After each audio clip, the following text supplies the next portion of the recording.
25 Ιουνίου 2024. Ελαιόδεντρα ποικιλίας αρμπεκίνα. Τα δεντράκια, όπως τα βλέπετε, συμπληρώσαν το 1,5 έτους από τη φύτευσή τους. Ποικιλία αρμπεκίνα, 1,5 έτους.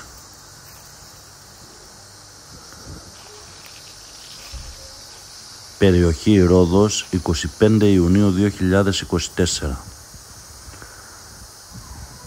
Πολύ καλή εξέλιξή τους, καθαρό φύλλωμα, ψεγάδιαστα.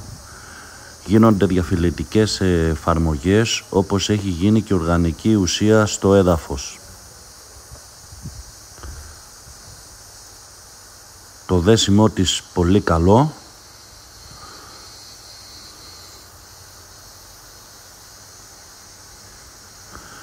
Το πότισμα γίνεται ελάχιστα λίγο πιο έξω από τη ρίζα, την κεντρική.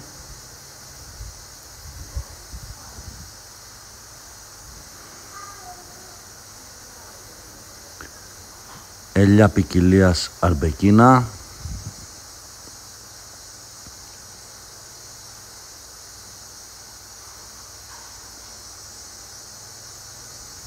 Ορίστε ο καρπός. Πολύ καλή εξέλιξή του.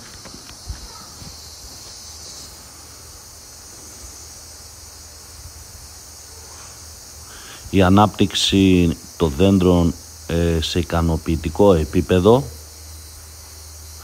Στη φύτευση του λάκκου είχε πέσει αταπουλγή της Super Organ και Glomes Oil. Μικόριζες. Είχαμε πολύ καλό ξεκίνημα των δέντρων. Δεν μείναμε όμως εκεί. Συνεχίσαμε με διαφυλετικές εφαρμογές και οργανική ουσία στο έδαφος.